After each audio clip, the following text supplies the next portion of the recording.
vidéo sur Principal. Aujourd'hui, on va parler des drivers. Alors les drivers, c'est une des parties les plus compliquées de Principal. C'est quelque chose d'assez compliqué à expliquer au niveau conceptuel. J'ai moi-même eu un mal de chien à comprendre comment ça marche et même à quoi ça sert. Donc aujourd'hui, on va essayer de voir ça ensemble. En fait, les drivers, ça vous permet de déclencher dans Principal une interaction, non pas liée à une action de votre part, donc un clic, un tap, un swipe, un hover, etc., mais liée à en fait un niveau de scroll dans la page. Donc en gros, ça va afficher, masquer, rendre transparent, faire tourner des éléments en fonction du niveau de scroll dans lequel vous êtes dans la page. Alors oui, je vous l'avais dit, c'est bel et bien compliqué à expliquer comme vous pouvez le voir, mais vous allez voir en fait, là aujourd'hui on va voir ça ensemble et après ce sera beaucoup plus clair. Pour vous montrer comment ça marche et à quoi ça sert, on va faire en fait un petit menu sticky, donc un menu qui reste collé en haut de l'écran quand vous scrollez. Et vous allez voir que c'est en fait pas très compliqué à faire et ça ouvre énormément de possibilités de prototypage haute définition. Allez, c'est parti. La première chose à faire, ça va être de télécharger le fichier Sketch ou Figma, selon votre choix. Moi, je suis pas raciste, donc vous faites comme vous voulez. Il se trouve que les deux s'importent très bien dans Principal, donc c'est à vous de choisir. Moi, pour les besoins de la vidéo, je vais utiliser Sketch, mais Figma marche très bien aussi. Une fois que vous avez ouvert le doc dans le logiciel de votre choix, il est temps d'aller ouvrir Principal.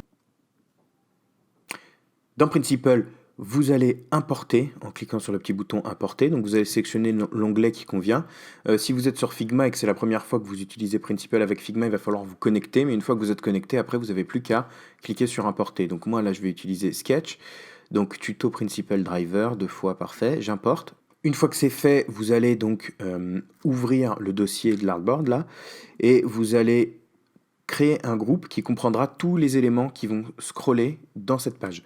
Donc, en gros, là, ça va être tout sauf le haut de la page qui est Safari. Donc, en gros, vous allez prendre photo, titre et intro, le menu secondaire et les leçons. Et vous allez en faire un groupe en cliquant sur commande G.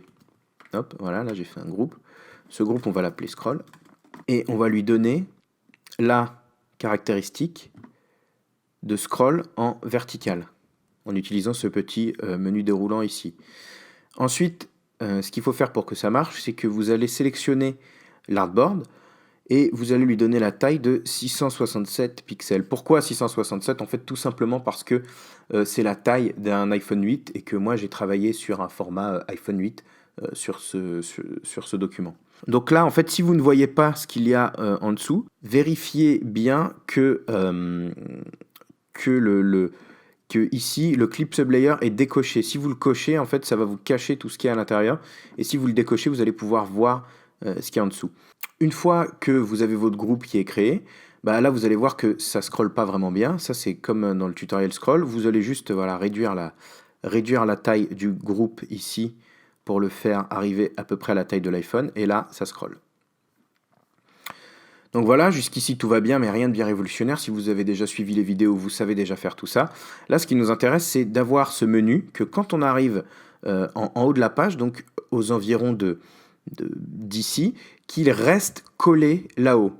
Donc pour ça, en fait, il faut utiliser du coup les drivers. Donc vous cliquez sur ici ce petit bouton drivers et ici, en fait, dans driver, vous allez pouvoir bouger cette petite timeline.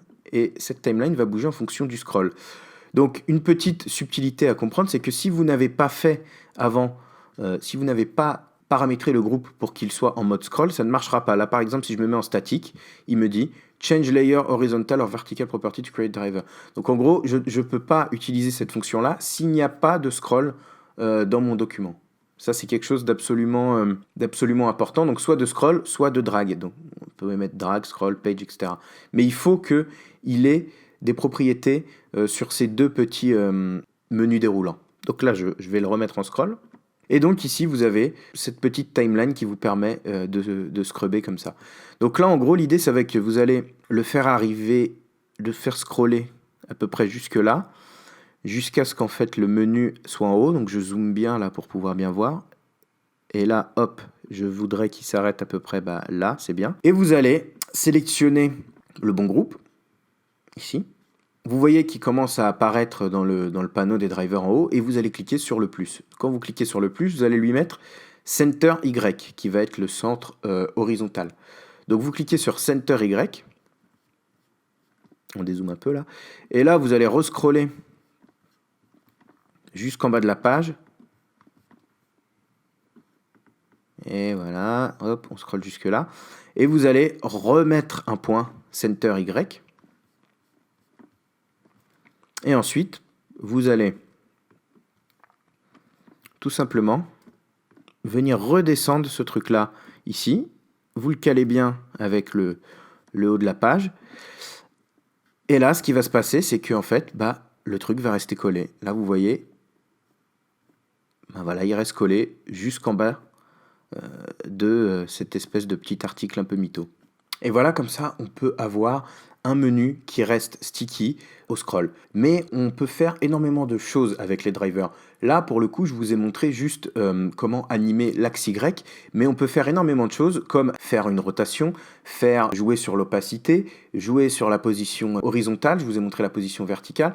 On peut faire en fait énormément de choses qui sont dans ce petit menu déroulant. Donc là, ce qu'on va faire pour explorer un petit peu toutes ces différentes fonctions dans les drivers, c'est qu'on va ajouter un petit peu de détails sur ce menu-là. Donc là, vous avez remarqué, quand on scrolle, le menu il reste bien en haut. Par contre, la petite barre, le petit indicateur d'onglet, là, il ne bouge pas en fonction d'où on est sur la page. Et en gros, c'est pas très détaillé, on a juste quelque chose de très très basique. Donc en fait, on va ici améliorer un petit peu ce menu pour donner un peu de réalisme à cette interaction-là. Et pour ce faire, vous allez donc sélectionner les deux calques, le son 2 et le son 3. Vous allez les mettre à 50%.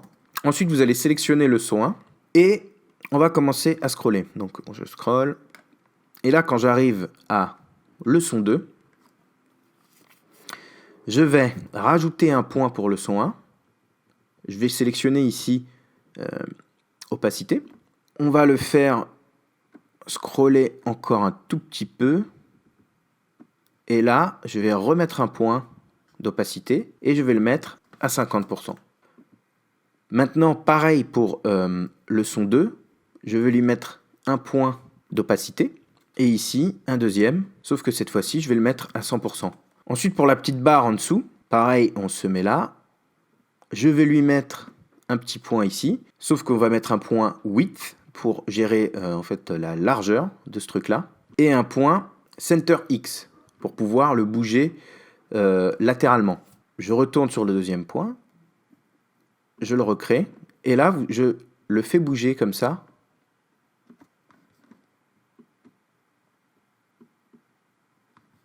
Si nécessaire, voilà, je le fais correspondre bien comme il faut à la taille. Là, c'est bon. Et regardez le résultat. En fait, vous voyez la petite barre qui bouge et qui va allumer le bon onglet. On va aussi faire ça pour le troisième onglet. Et donc voilà, vous avez créé en fait des interactions avec les drivers. Et au final, c'était pas si compliqué que ça. La seule limite maintenant, ça va être votre imagination. Bon, j'espère que cette vidéo vous aura plu. On se retrouve, j'espère, un peu plus tôt que cette fois-ci pour la prochaine vidéo. Et puis en attendant, je vous souhaite une bonne journée, une bonne soirée, puisqu'on est sur Internet, on n'en sait rien. Et au revoir. Ciao, ciao.